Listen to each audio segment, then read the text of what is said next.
ไม่ลอกว่า400 วัตต์ไปใช่ปะแล้วละคอมเมนต์เด้400 วัตต์แห้งดังของเสียงอะกล้องเสียงนี่เด้เก้าเอียงก็อยู่ใต้หัวหน้าเราคอมเมนต์หัวหน้าเอานี่ไปใส่ต้องซื้อไว้หัวหน้าได้หัวหน้าบ่มีงบลูกน้องงบหลายมาให้หัวหน้าโอ้โหว่าสแม่ รถ3 ล้อเนาะ ทะเล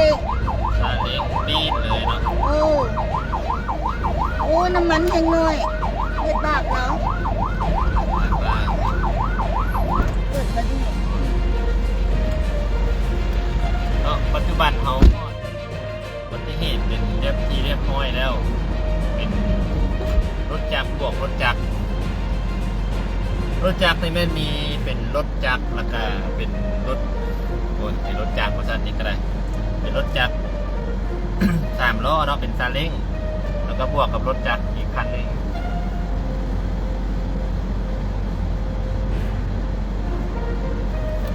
บาดเจ็บอยู่2 คน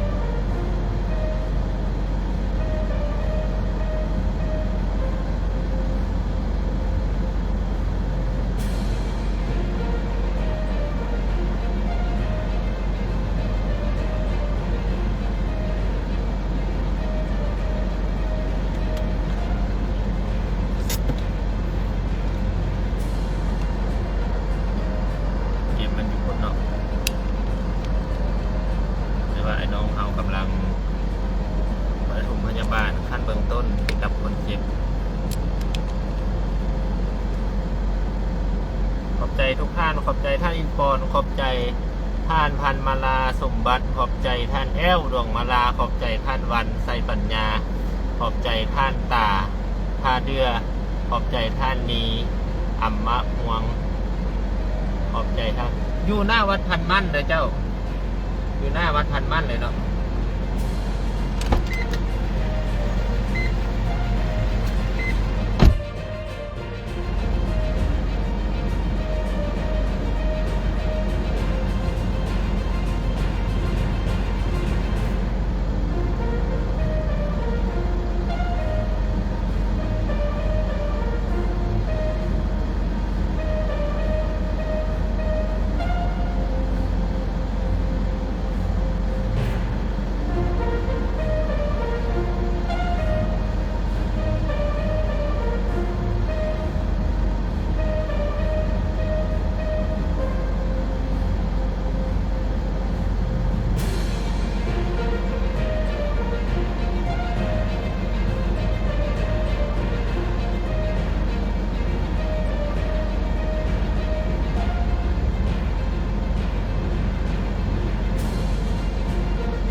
2 คนคนหนึ่งเป็นต่างประเทศ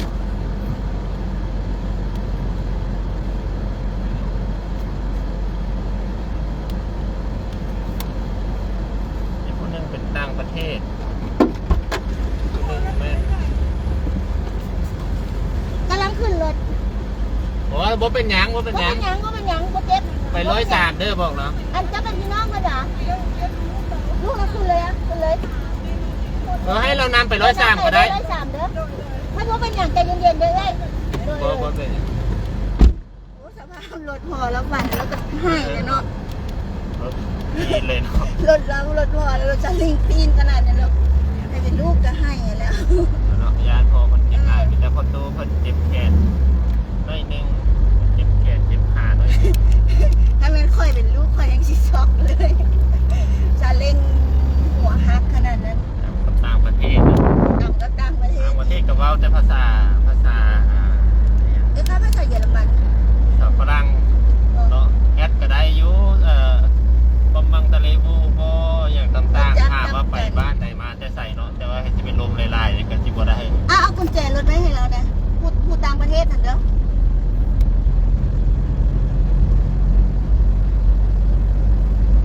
สิได้โทรหาตำรวจมาได้เห็นไหม ให้ป้าใส่โทรแล้ว เพราะว่าเป็นต่างประเทศเนาะคนลาวก็ต้องเป็นตำรวจมาเคลียร์มาแทรกทาง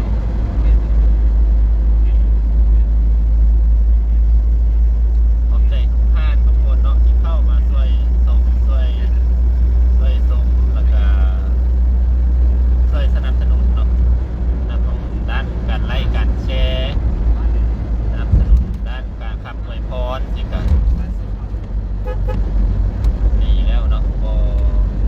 อยู่แถวใดอยู่หน้าวัดอ่านพันมั่นเด้อเจ้าอยู่หน้าวัดท่านกับตามกันเพื่อว่าจากว่า2-3 มื้อเท่านึง2-3 มื้อเท่านึงมันอาจจะเป็นช่วงลบก่อนหรือว่าจังหวะลบรถก่อน เพราะเราจำถามพอดูว่ามีรถแย่กันเบียดมาแล้วเราก็พอนคันเร่งมาเนาะพอนคันเร่งมาแล้วเราก็ดึงมาเห็น ซาเล้ง ใส่ ป้าย รถเราเลยเนาะ คันหนึงเป็นรถต่างประเทศเขาก็ลืมเบิ่งว่าป้ายอย่าง ต่างประเทศเป็นคนที่ขี่มาพอดีใส่ก้นรถเรา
เป็น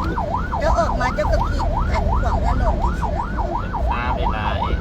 มันพาให้เราไปเหมือนเดียวแล้วก็ไปแล้วก็ ถ่า เลี้ยว นิดนึงแค่ว่าถ่าในโฮมก่อนแล้วจึงออกมา เมื่อก่อน5 วินาทีรถเข้าประกายแล้ว มันก็ต้องมีกฎระเบียบเจ้าเป็นพนักงานขับรถนะคะเราก็ได้ว่า อันนี้ก็เป็นรถจักรกลับบ้านไม่ได้ยินเอานี่ก็เลยตั้งขี้ตั้งว่าเข้าใจ ต้องพยายามตักเตือนตัวเองในเรื่องเวลา หลาย เว ค ลาน เรา ก็ ได้ยินเสียงรถพี่บอก โอ้บ่มีใบขับขี่แน่เนาะบ่มีใบขับขี่เวลา เสียง บ่ได้ไปซิงใบขับขี่อย่างต่างๆเลยบ่ฮู้ว่านั่นเนาะ80%นะของมันสกลลาวน่าจะเป็นบ่มีใบขับขี่ขับขี่รถจักรรถใหญ่น่าจะบ่มีใบขับขี่80%ที่ขี่รถอยู่ตามหนทาง